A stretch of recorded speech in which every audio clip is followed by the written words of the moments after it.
Jemaah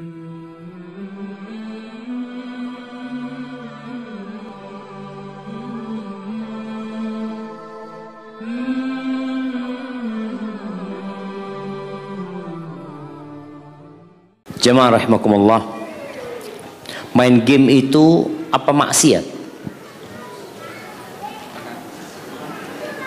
Nah, maksiat apa enggak? Tergantung gamenya. Iya kan? Tergantung gamenya. Ada game mungkin yang mubah, ada mungkin ada yang makruh, dan ada yang haram. Jadi tergantung game yang dimainkan. Ada nanti mungkin ketika game itu mubah tapi menyebabkan dia lalai dari sholat, jadi haram nantinya. Bukan karena gamenya, tapi karena melalaikan dari ibadah dia. Jadi kalau bicara main game, anak-anak juga mungkin perlu game. Maka ini nasihat juga buat para orang tua agar ngajak anaknya bermain.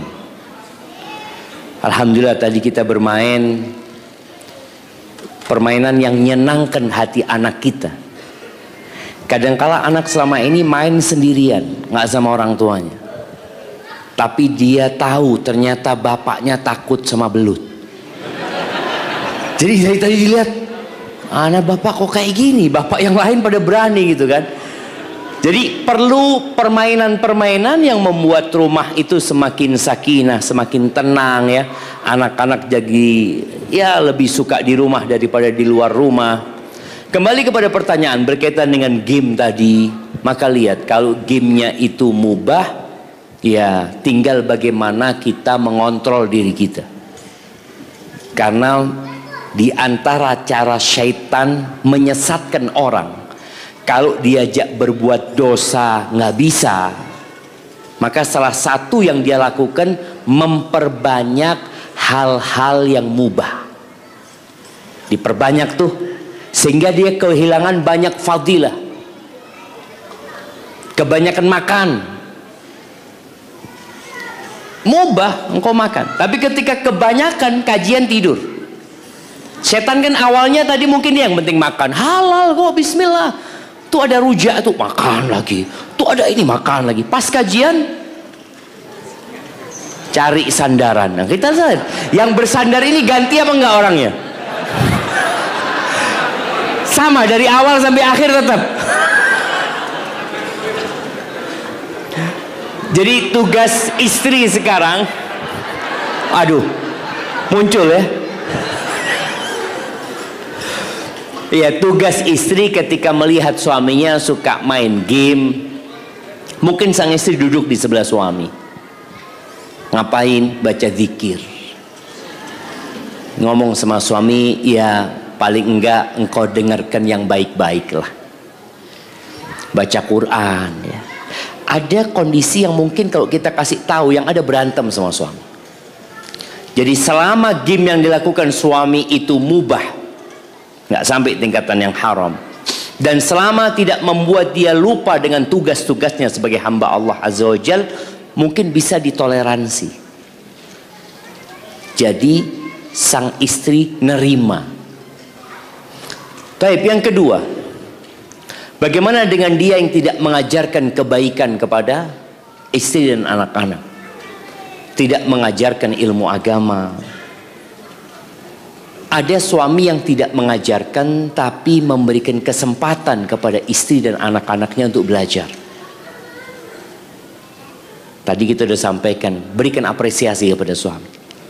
Katakan jazakallah khair. Engkau mungkin tidak mengajarkan tapi engkau memberikan kesempatan buat kami. Nanti istri bagaimana belajar bareng sama suami. Habis maghrib ya. Anak ingat pada waktu kita kecil habis maghrib itu biasanya ngaji sampai isya. Mungkin di sini istri bisa minta sama suami, ayolah kita ngaji bareng.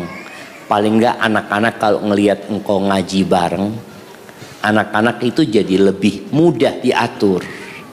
Jadi minta bantuan kepada suami, karena dari bawah ke atas itu tidak nyuruh. Jadi ibu-ibu kalau ngelihat suaminya nggak bener, ya usahakan bahasanya memohon. Tidak kata sini, game terus engkau dari tadi. Bertakwalah kepada Allah Azza wa Jalla. Ini kan suami ngelihat istrinya, ya Allah. Ya, kemudian berkaitan dengan sunnah. Tadi ada para wanita yang memandang sunnah, para wanita. Banyak manusia yang memandang sunnah ini eksklusif. Maka di sini engkau harus tunjukkan, ketika engkau belajar sunnah, engkau semakin berkhidmat kepada suami. Engkau semakin taat sama suami. Engkau semakin menghargai dan menghormati suami. Kenapa? Karena itu sunnah. Itu semua sunnah.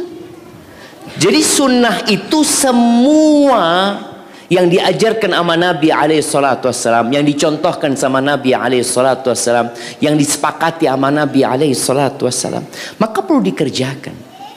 Sehingga bagaimana suami ketika istrinya belajar sunnah ini, suami benar-benar merasakan istrinya lebih baik daripada yang dulu. Bukan baik dalam hablum minallah saja, tapi baik dalam hablum minan nas. Bagaimana dia sama mertua semakin baik, ya, sama saudara semakin baik, sama suami, masya Allah. Ketika dia belajar sunnah, dia nggak pernah menolak permintaan suami. Suami datang nih, ada istri-istri yang sampai hari ini mungkin suaminya datang, suami buka pintu nggak ketemu sama istrinya. Fulan, ada yang istri kayak gitu. Nah, setelah belajar sunnah, tahu suami datang jam sekian, nunggu di depan pintu. Suami ngetuk pintu langsung dibukakan. Ahlan wa sahlan ya sayyidi. Itu suami ngomong, ini sunnah bener nih, ini sunnah nih, ini. Tapi kadang-kala yang ada cuma marah-marah, ngasih tahu ada bid'ah, ada haram. Suami ngelihat, Allah, aliran apa kayak gini. Maka tolong istri semakin baik sama suaminya, tunjukkan khidmat kepada suaminya. Insya Allah lama kelamaan suaminya mau ngaji, insya Allah.